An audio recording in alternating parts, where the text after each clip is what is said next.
বিশ্ববাসীকে অবাক করে দিয়ে শেষ পর্যন্ত আমেরিকার প্রেসিডেন্ট ট্রাম্প তার সর্বাধুনিক যুদ্ধবিমান নিয়ে ইরাকের মাটিতে বাংকার বোমা এটা নিক্ষেপ করেছে। গর্বভরে ট্রাম্প প্রচারও করেছে যে তার সমস্ত বিমান ইরানের মাটিতে বোমা ফেলার পর সম্পূর্ণভাবে নিরাপদে দেশে ফিরেছে।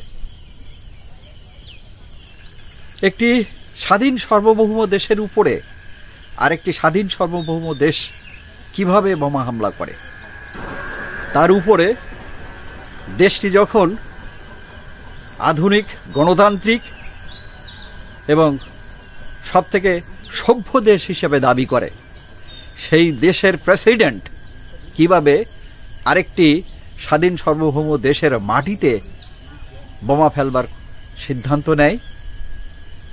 এই বোমাগুলো ফেলা হয়েছে ইরানের সেই সব অঞ্চলে, বলা হয়েছে যেখানে পারমাণবিক জ্বালানি উন্নতিকরণ এবং বোমা তৈরি করা হচ্ছে।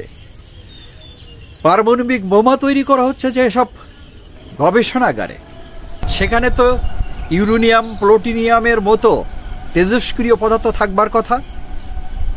আমেরিকা দাবি করেছে যে 3টি জায়গায় প্রধান গবেষণা কেন্দ্র তথা পারমাণবিক অস্ত্র নির্মাণ কারখানা হিসাবে বলা হচ্ছে, সেখানে বোমা ফেলে সম্পূর্ণরূপে ধ্বংস করা হয়েছে, কিন্তু তেজস্ক্রিয়তা ছড়ায়নি।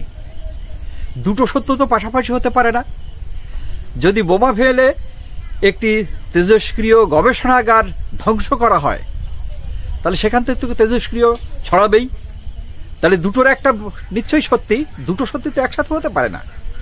হয় ধ্বংসযোগ্য যথাযথভাবে করতে পারিনি, বা যতটা দাবি করছে সেই মাত্রায় ক্ষতি সাধন করা সম্ভব হয়নি আমেরিকার পক্ষে, অথবা বোমা মেরে সম্পূর্ণ গবেষণা ক্ষেত্রটিকে যদি গুড়িয়ে দেওয়া হয়, নিশ্চিহ্ন করা হয়, তাহলে অবশ্যই সেখানে তেজস্ক্রিয় নিষ্করণ হবে।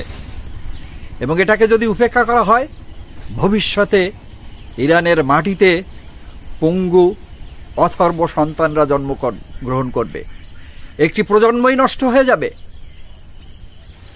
এ ধরনের ঘৃণ্য তৎপরতা বিশ্ববাসী কোনো অবস্থাতেই মেনে নিতে পারে না। সারা পৃথিবীর গণতন্ত্রকামী মানবিকতার পক্ষে দাঁড়ানো মানুষ একটি স্বাধীন সার্বভৌম দেশের মাটিতে উড়ে গিয়ে বোমা নিক্ষেপ করা, এটা চরমভাবে নিন্দা করছে এবং অচিরেই এ ধরনের হীন প্রচেষ্টা যাতে বন্ধ করা হয় তার জন্যে দাবি করছে এবং সারা বিশ্বব্যাপী কণ্ঠ সোচ্চার হচ্ছে। আমরা বিশ্বাস করতে চাই ইসরায়েল এবং ইরানের নামে যে মধ্যপ্রাচ্যের যুদ্ধ শুরু হয়েছে, অচিরেই সেটা বন্ধ হবে, দেশের মানুষ শান্তির নিঃশ্বাস ফেলবে।